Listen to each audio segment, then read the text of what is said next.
Good afternoon, friends. Steve Benoon here with Israeli News Live, and very awkward message here on our Patreon channel that I want to share with you about, oddly enough, a chapter from Malachi's own writings there about the end of days destruction.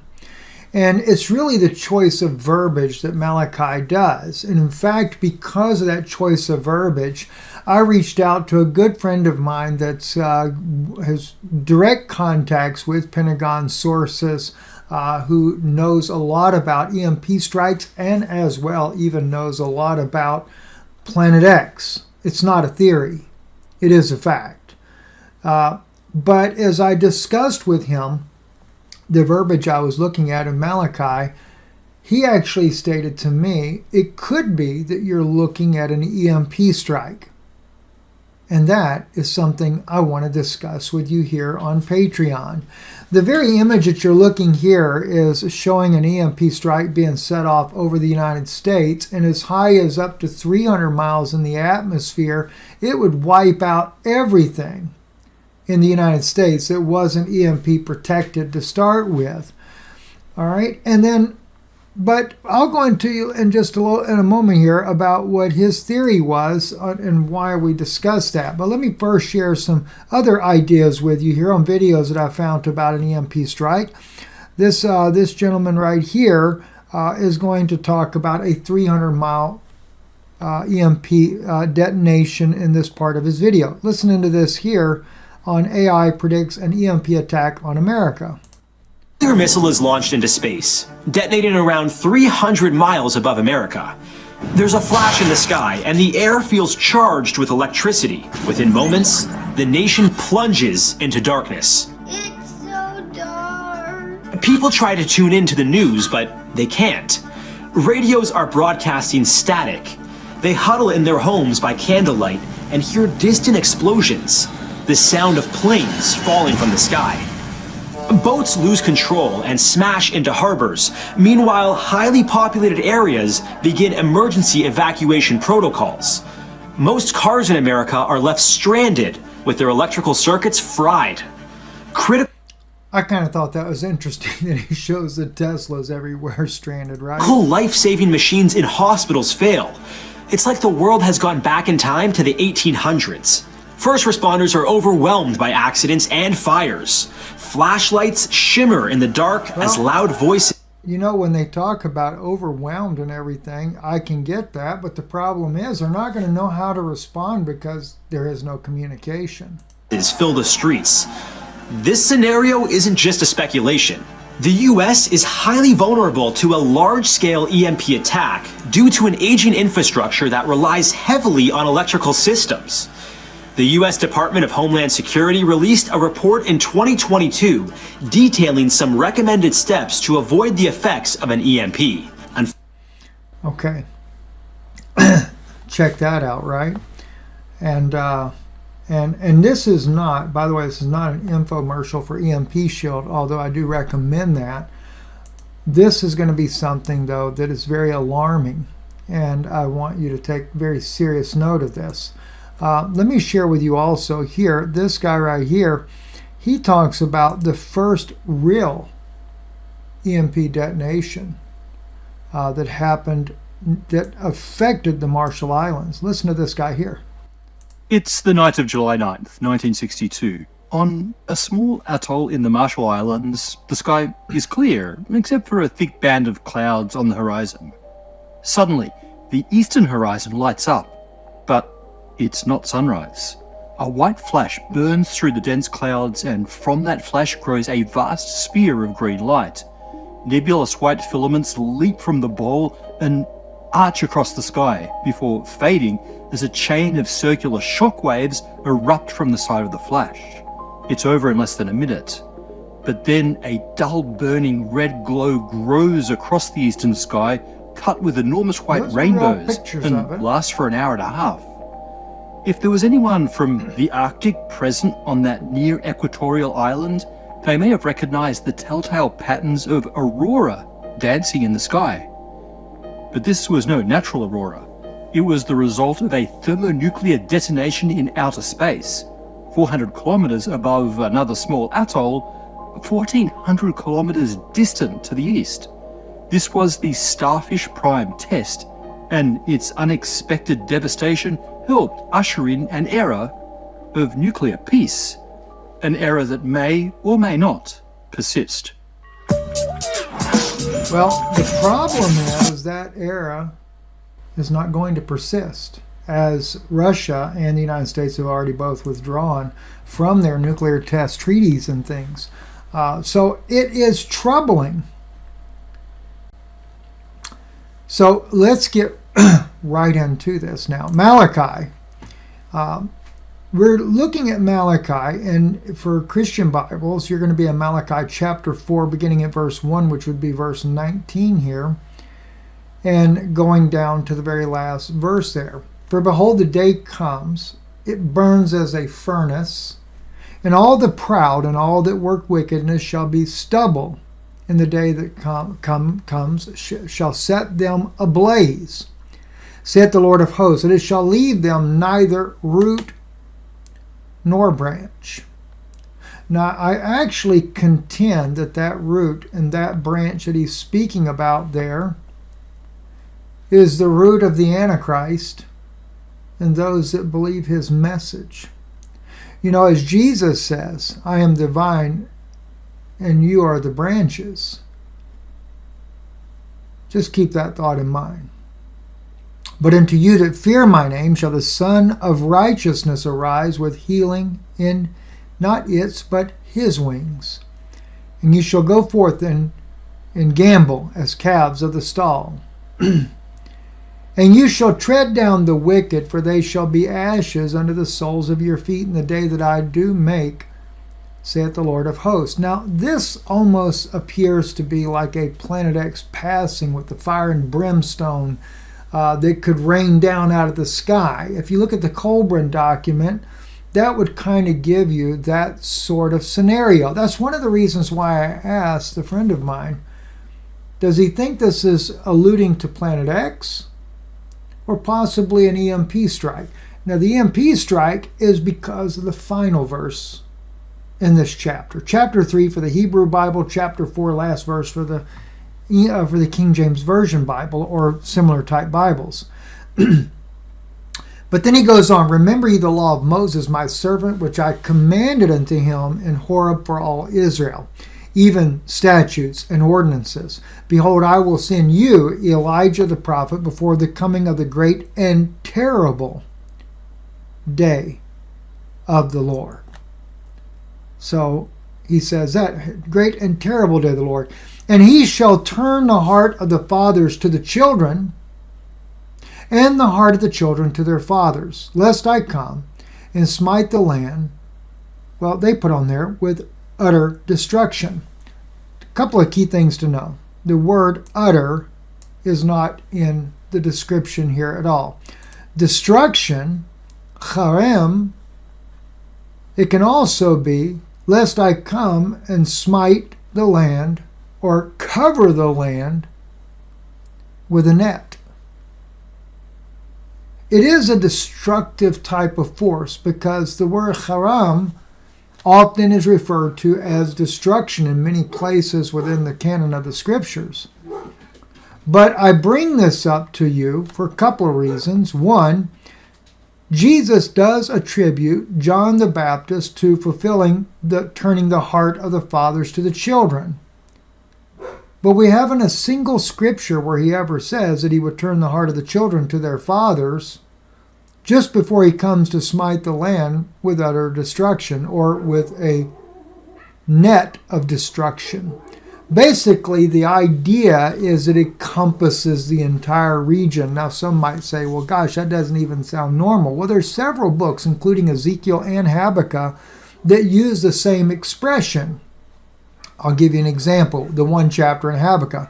They take up all of them with the angle. They catch them in their net, their haram, and gather them in their drag. Therefore they rejoice and exult. Therefore they sacrifice unto their net, la haramo, okay, and offer unto their drag, because them their portion is fat and their food plenteous. Shall they therefore empty their net and not spare to slay the nations continually?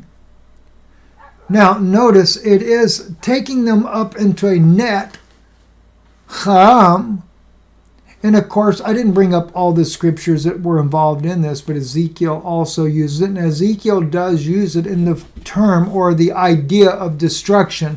In many other places, it just uses the word destruction. But the word haram has multiple meanings. But it is the idea of a big, wide range of covering is what it is. And so when I asked a friend of mine that knows about both EMP strikes and what their capabilities are, and that of a near planet Earth, Planet X type of destruction, and shared with him my thoughts from Malachi's prophecy here, he actually said, well, keep in mind, Planet X, there is no EMP that would ever compare to the devastation of what Planet X will do. Planet X will nearly wipe out everything on the entire planet. He said, however, an EMP strike, Russia has the capability, he says, and we're well aware of this, of detonating at 600 miles, 200,000 volts of an EMP strike capable above the Atlantic Ocean. See, most people think, how would they ever get it over the United States to detonate it anyway without us shooting it down? Or maybe a hypersonic missile of something of that sort there. But no. The ideal way, as he pointed out, is to detonate over the Atlantic. And why over the Atlantic Ocean? Well, if you look at the view of this image right here, and you see it's over the United States, if you back it up and put it over the Atlantic at 600 miles high, he said, it would virtually wipe out all of Europe and all of the United States in one swoop failed detonation. It would cover that large of an area. And he said it's very capable and very possible. Then they don't have to really worry about trying to knock us out militarily and wipe everything out here in the United States. We're already down. There's already no grid, no power, very little. What few people have protected ways to generate electricity through solar power or something, and that's only if that solar power has been protected either by an EMP shield or you've had them stored inside of a metal container that would be able to take that type of a blast to keep it from affecting them. Your place will be sought after, so being able to keep it safe is going to be practically impossible. But I have wondered if what we read about in Malachi is like a two-phase event. Is it going to be like that net, like that EMP strike to start with, followed by Planet X pretty much wiping out the rest of the planet? Or will it be that we wipe ourselves out? You know, oddly enough, scripturally, it's almost like we have resets as we look at the scripture as well. By the way, as I mentioned to you, it would leave them neither root nor branch. Remember, as I said, Jesus says, abide in me, and I in you. As the branch cannot bear fruit of itself except it abide in the vine, no more can you except you abide in me. I am the vine.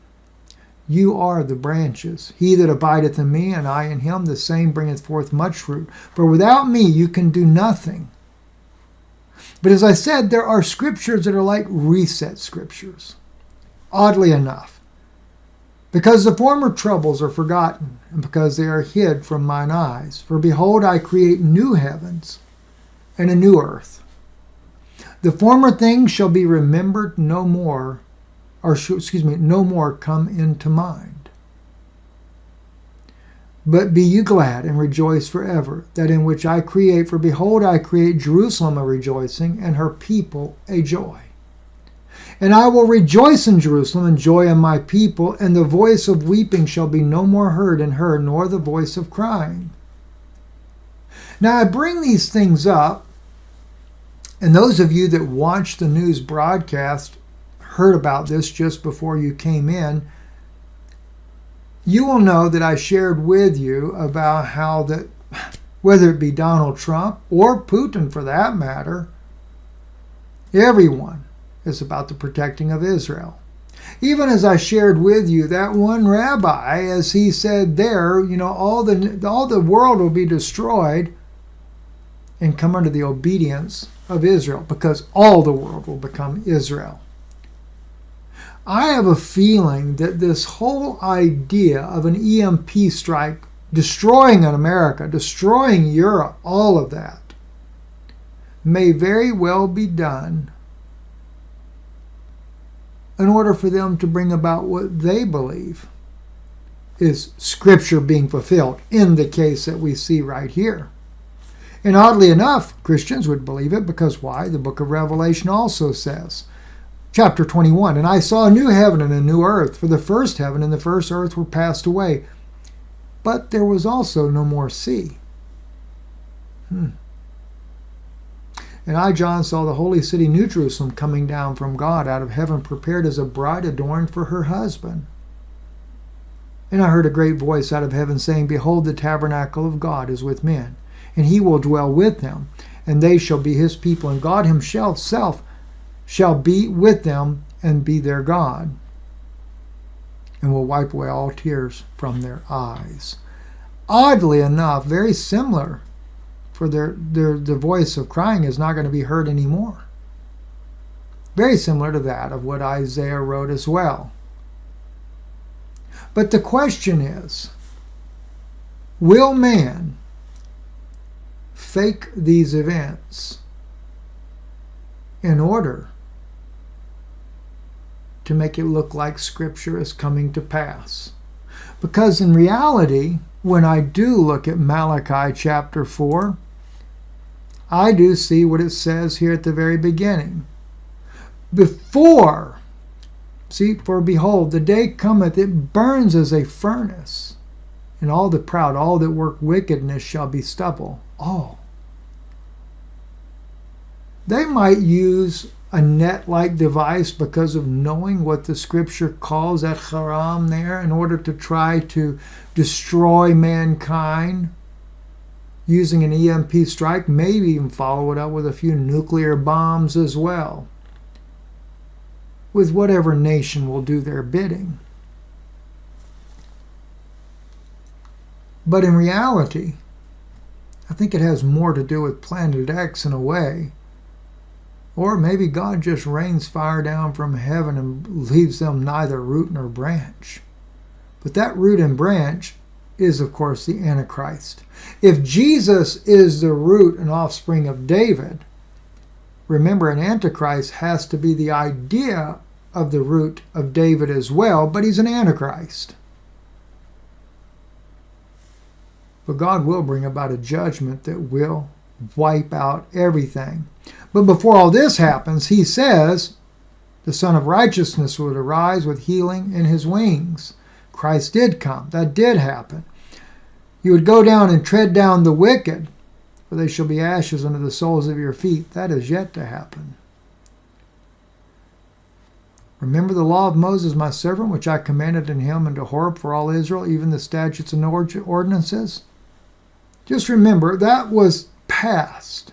He said, but I will send you Elijah the prophet.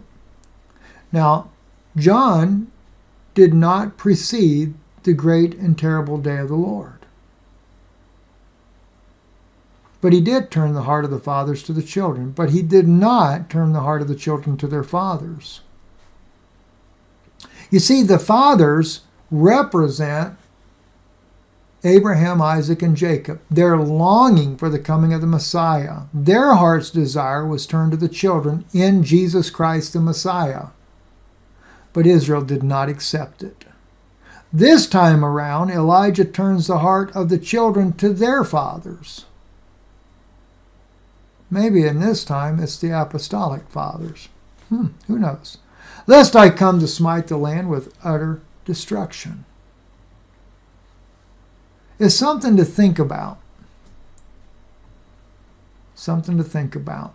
And by the way, though, because of EMP, if you want to get an EMP shield, you can always do so. I'll just go to the card here. I don't even know if there's anything in the thing because I always use it as an example here. Oh, yes. Several times, in fact. All kinds of different products that they do make. All you have to do, though, the important thing, though, is just to apply the INL. Sorry about that. I got way off over there. INL 50. You apply that coupon there and you get $50 off of each product that you decide to purchase. And if you notice, I had 3 items in the cart. They removed $150, $50 for every item that you purchased as your discount. Thank you for listening. I'm Stephen Benoon. You're watching Patreon, Israeli News Live.